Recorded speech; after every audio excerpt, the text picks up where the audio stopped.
Today we are going to be unlocking the Savage.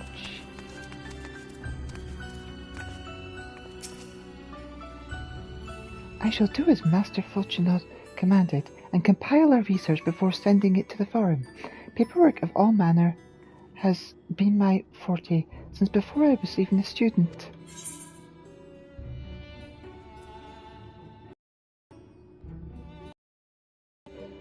Sometimes I think I should have stopped Professor Claudian from departing on his journey, even if I had to resort to force. He is a brilliant researcher, to be sure, but at times like these I am reminded of how difficult he can be. While he is usually calm and collected in his methods, once he catches scent of a new discovery, he quite loses sight of his surroundings, and his opinions often become intractable. I am sure that he departed upon his journey in high spirits, but I am afraid that his extreme focus might have made him throw caution to the winds. Even so, he is not one to falter in the face of unforeseen obstacles. Though I admit it becomes ever more difficult as moments pass by, I must have faith that he will remain unharmed.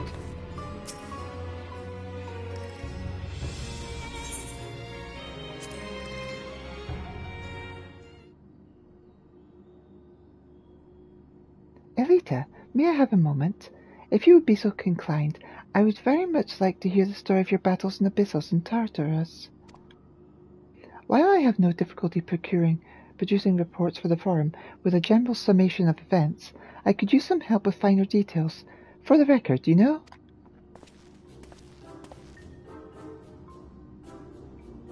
For the record, you say? Come now, be honest and admit it's to sate your own curiosity. I've seen the tomes you've left scattered about the laboratory, bestiaries of creatures both real and imagined. I will not, and dare say it should not, deny an intellectual stake in the matter, but surely Elita will understand that a thorough recounting will help Professor Claudian's research as well. Now then, whenever you're ready.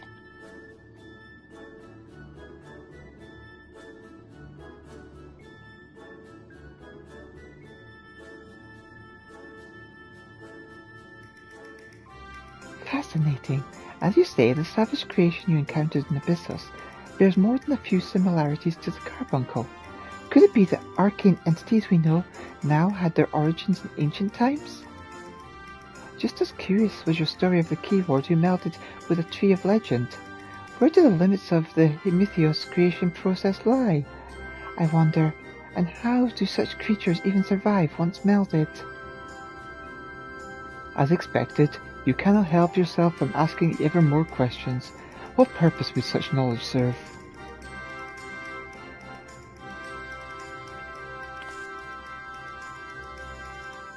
Oh, Roussenard!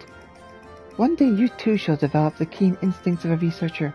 Then you shall understand that it is impossible not to wonder once the spark of imagination has been struck.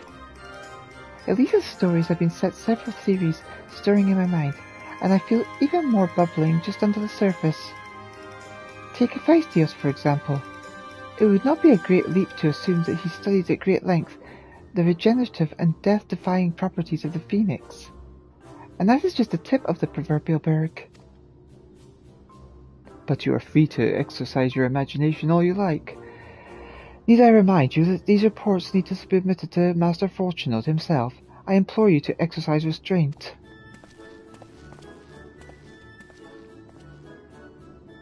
Professor Claudian would have encouraged me, you know. He thrives on theories and imagination, but I do understand your point, Roussenard. If I were to submit such a report to Master Fortunato, I would soon thereafter be forced to write a formal apology.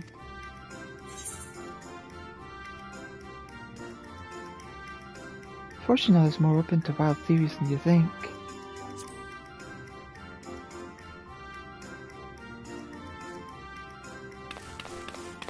That very well may be. An academic does not achieve a station he has without a curiosity as deep as the ethereal sea itself.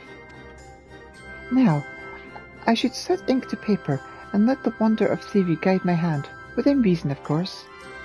Yet I cannot help but dream ever larger. There are no bounds to what the mind can imagine, and if there are, let us both strive to find them, Elita.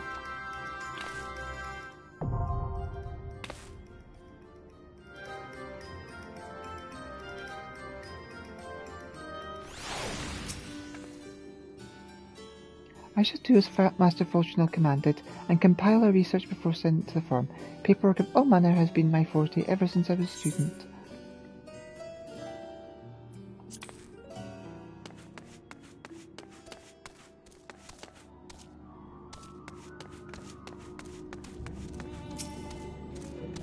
The appearance of pandemonium has sent ripples throughout the Ethereal Sea, which have been observed as far as the Amazuan.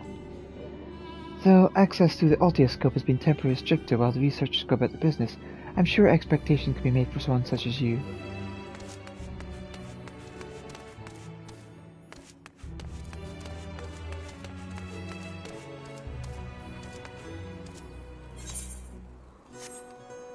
Right. Reaper.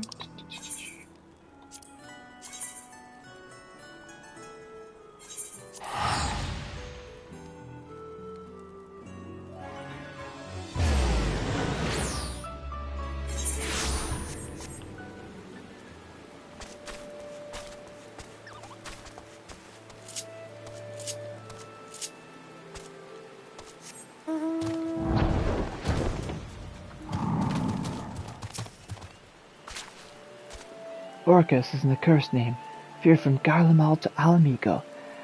I hear tell the people of Draconia bestowed it upon a fiend that feasts the bones of man. So much does it reek of evil incarnate.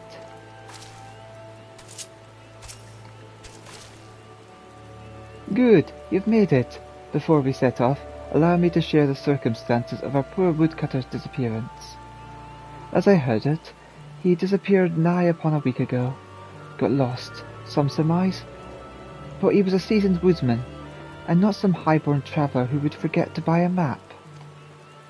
I questioned those closest to him, and none could think of a reason he might want to make himself scarce. He'd even make plans to meet with friends, not long from now, but I expect that promise will go unkept. It sounds like we can rule out a voluntary departure. I believe we can. The last person to see the man alive said he took his axe and ventured northwest. Then that's where we'll set our trap. Here, Elita, take these, a Magitech transceiver and candle that's scented like a Voidsent's favourite libation, blood.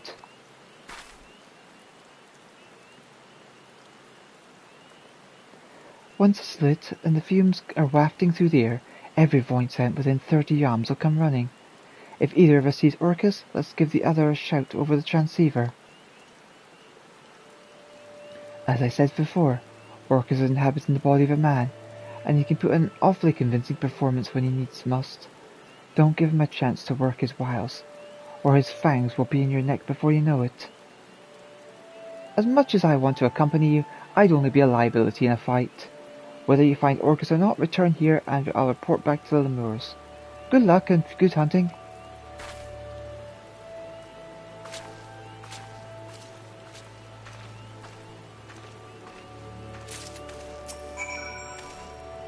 The boss painted a blood-curdling picture of Orcus, skin pale as the moon and eyes like hellfire. I wouldn't want to run into such a beast on a dark night, or on a sunny day for that matter.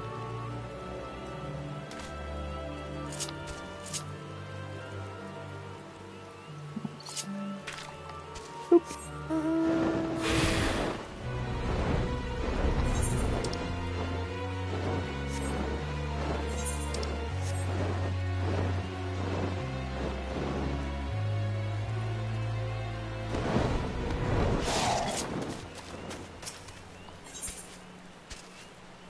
When lit, the candle emits the odour of blood into the air, a favourite of Voidsent hunters.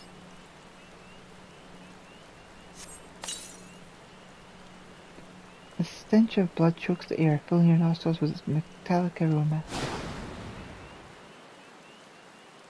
However, no ghostly fiends or slavering creatures emerge from the underbrush.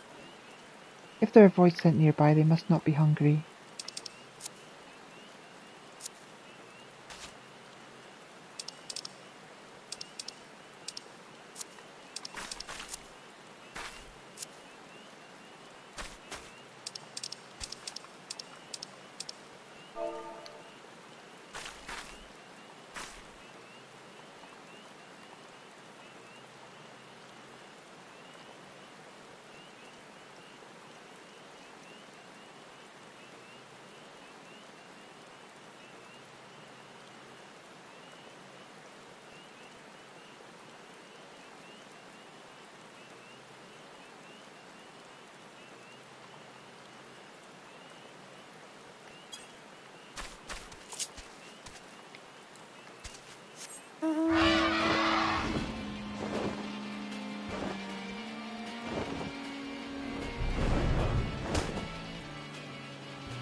stench of blood chokes the air filling your nostrils. I can't now talk over. However, no ghostly fiends or slaving creatures emerge from the underpass. Oh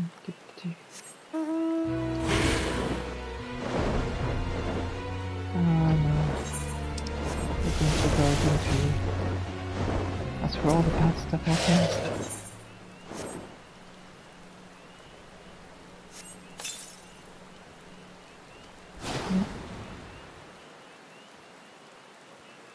Drawn by the maleficent odour, a void scent rises from the underbrush. Though it bears no resemblance to Orcus, it eyes you with a voracious hunger.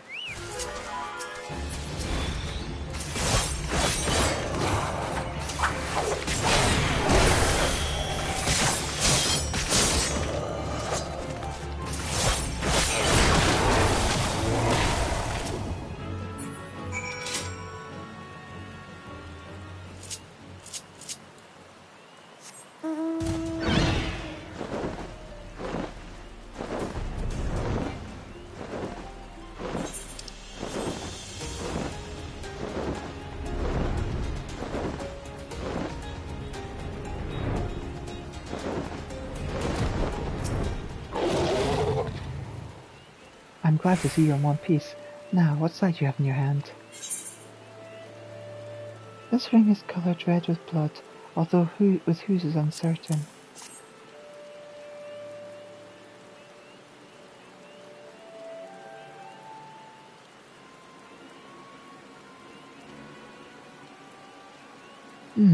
You said the void scent was carrying this? That ring, where did you find it?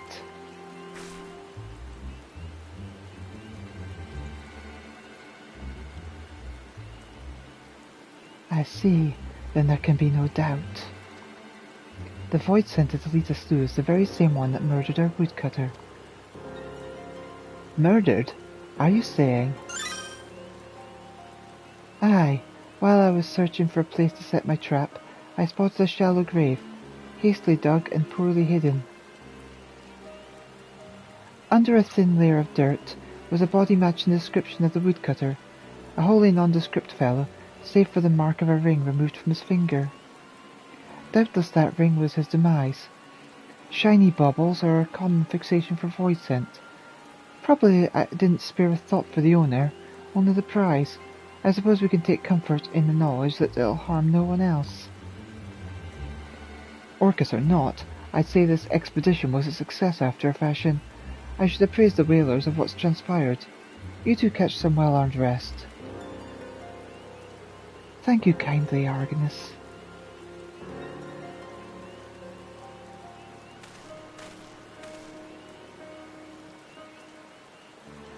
Well then, I'll see you back at headquarters.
Yeah, that'll be for another time. Let's see.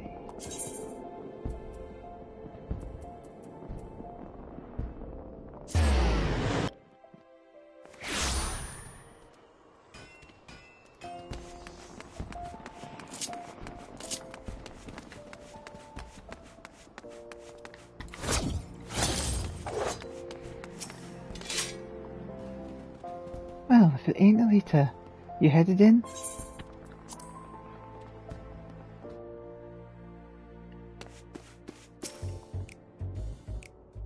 And here I thought this would finally be over. When Argonus had a lead, we're usually toasting our kill the day after, but these are exceptional circumstances. Maybe we didn't get the satisfaction I promised, but sitting here with our heads in our hands won't do us any good. Let's be happy with one last void sent preying on helpless woodcutters.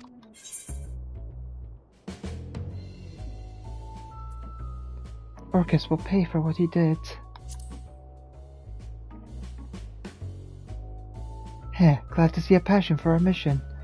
Apologies we couldn't make your first outing more memorable. We were on the cusp of ending 2 decades' misery. That's how long ago Orcus came into this world, raging like an animal free from his cage, and leaving my family dead in his wake. The grief he's caused since then is immeasurable. No matter where his accursed feet take him, his hunger follows, and the realm bleeds to sate it.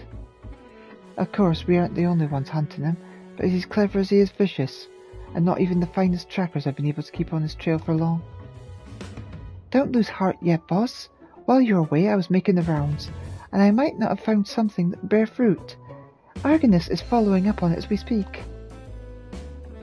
I swear, someday that man is going to keel over on my account. Still, there's no one else I trust to tell me the difference between truth and hysteria. That being said, his work takes time to do right. Use this chance to hone your skills, and if all goes to plan, next time we speak you'll have a golden opportunity to test them.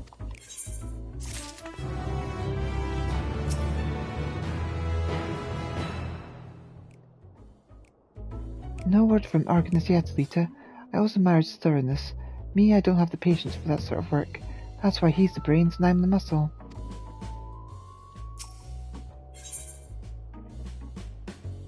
Drusilla is waiting on words for Argonus.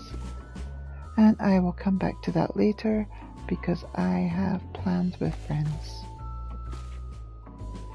Right, catch you later. Bye for now, my darlings. Love you.